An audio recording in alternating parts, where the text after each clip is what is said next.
నమస్తే, welcome to NSTV news. ముందుగా ముఖ్యాంశాలు. నిర్మల్ జిల్లా లోకేశ్వరం మండలంలోని పూన్పూర్ గ్రామంలో బీరప్ప ఆలయ నిర్మాణానికి ముఖ్య అతిథిగా హాజరైన ముధోల్ శాసనసభ్యులు పవర్ రామారావు పటేల్ ప్రత్యేక పూజా కార్యక్రమాలు నిర్వహించి వేద పండితుల మంత్రం శరణుల మధ్య శంకుస్థాపన కార్యక్రమాన్ని నిర్వహించడం జరిగింది. కుర్మా సంఘం వారి ఆరాధ్య దైవమైన బీరప్ప స్వామి మందిరమని పేర్కొన్నారు.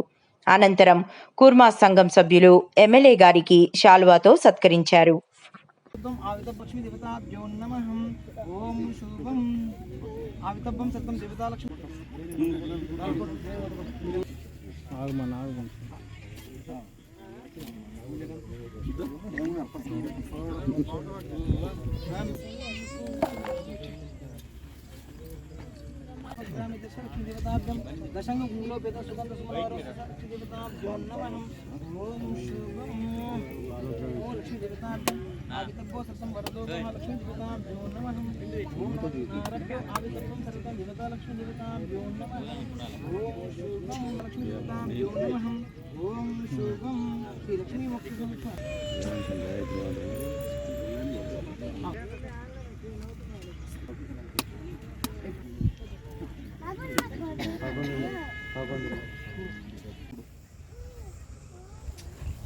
కుర్మా గలీలో ఏదైతే నేను ప్రచారం చేస్తున్నానో ఆ రోజు వాళ్ళు అంతా ఆడిపత్తులు కానీ మొగోలు కానీ అందరూ వచ్చి సార్ ఏదైతే లైన్ ఉంది ఆ ఖచ్చితంగా తీయాలా, ఎందుకంటే మీద చేతి పెట్టి తగ్గుతుంది కానీ చెప్పడం జరిగింది.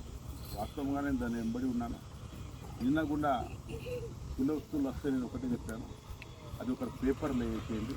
పేపర్తో నేను మన పవర్ మినిస్టర్తో ఇప్పుడు ఏదైతే సీఎండీ ఉన్నాడు, మన జిల్లాకు కలెక్టర్ ఉన్న ఆయన ఉన్నాడు, ఆయనకు మొత్తం మన జిల్లా గురించి అవగాహన ఉంది.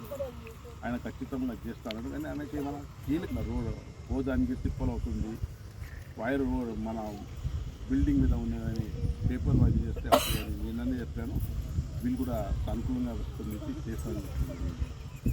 బీరప్ప స్వామి ఆలయ నిర్మాణం కోసం గవర్నమెంట్ నుంచి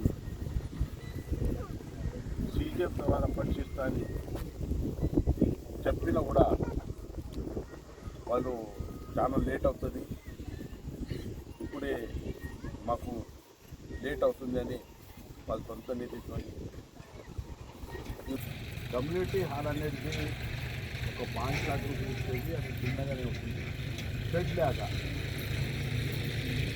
అంటే సంథింగ్ అటువంటి 5 लाख రూపాయలు వెంటనే శాంక్షన్ ఇస్తాను చెప్తున్నాను. ఎన్ఆర్జీఎఫ్కి కుర్మా కులస్తుల తరఫున సొంత నిధితో బీరప్ప గుడి భూమి పూజనకు వచ్చేసిన కుర్మ సంఘం సోదరులు, అదేవిధంగా వేదిక మీద ఉన్న ఏఎంసీ గారు, మా భారతీయ జనతా పార్టీ అధ్యక్షులు చిత్తూరు సర్పంచ్ పోతన్న గారు, అదేవిధంగా మాజీ ధర్మూడ సర్పంచ్ డాక్టర్ గారు రంజిత్ రెడ్డి గారు,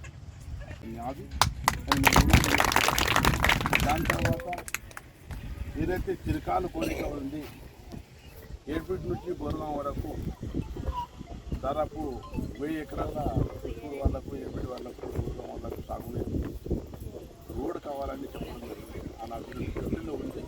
ఖచ్చితంగా ఈ నా హయాంలో ఆ రోడ్డు తీర్చిదిద్దుతాని సభాముఖంగా తెలియజేస్తుంది. ఈ అవకాశం ఇచ్చినందుకు ధన్యవాదాలు.